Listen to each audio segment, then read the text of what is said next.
এবং এটি চলতে চলতে একটি পর্যায়ে যে 24শে জুলাই আগস্টে এটা চূড়ান্ত রূপ লাভ করে।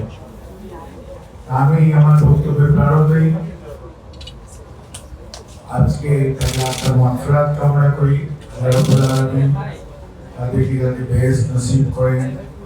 এবং সাজ্জাদের মায়ের মুখ থেকে শুনলেন তার ছোট বাচ্চাও আছে,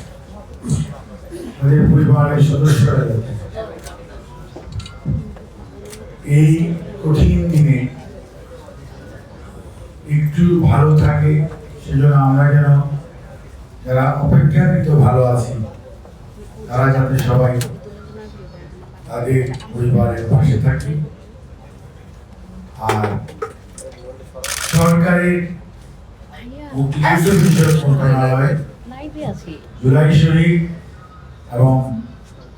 মৃত্যুবরণকারী চিকিৎসাধীন এদের জন্য একটি অধিদপ্তর করেছে, যেখানে দেশের স্বাধীনতার সংগ্রাম মুক্তিযোদ্ধাদের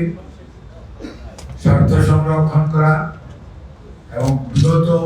গণতন্ত্র পুনরুদ্ধারের আন্দোলনে যে সকল মানুষ গুম হয়েছেন, যারা শহীদ হয়েছেন, ক্ষতিগ্রস্ত হয়েছেন এবং সর্বোপরি জুলাই আগস্টে যারা শহীদ হয়েছে, মৃত্যুবরণ করেছে এবং বিভিন্নভাবে ক্ষতিগ্রস্ত হয়েছে সেই পরিবার ও পরিবারের সদস্যদের পাশে দাঁড়ানোর জন্যই মুক্তিযুদ্ধ বিষয়ক মন্ত্রণালয় দায়িত্বপ্রাপ্ত এবং ওনাদের কাছ থেকে সকল ধরনের সহায়তা নিশ্চিত করার জন্য মাননীয় প্রধানমন্ত্রী জনাব তারেক রহমান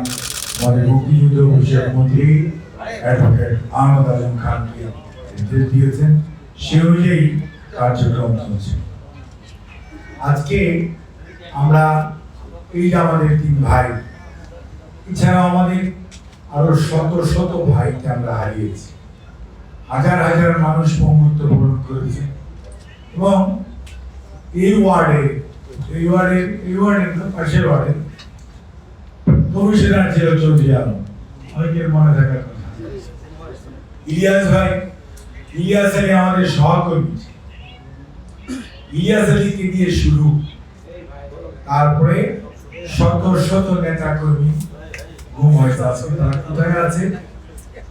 আমরা জানি না। জুলাই শহীদদের তাও তো অনেকেই কবর খুঁজে পাওয়া গেছে বা কবর দেওয়ার সুযোগ হয়েছে, কিন্তু যারা গুম হয়েছে তারা জীবিত না মৃত, চিন্তা করেন তাদের ছেলে মেয়েরা, পরিবারের সদস্যরা বলতে পারে না, আমরাও বলতে পারি। এই যে একটি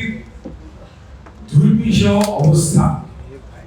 এই যে একটি মনোকষ্ট, এই যে একটি যাতনা, পরিবারকে সারাটি জীবন বয়ে বেড়াবে এবং খালি এই জেনারেশন না, পরের জেনারেশনও এটা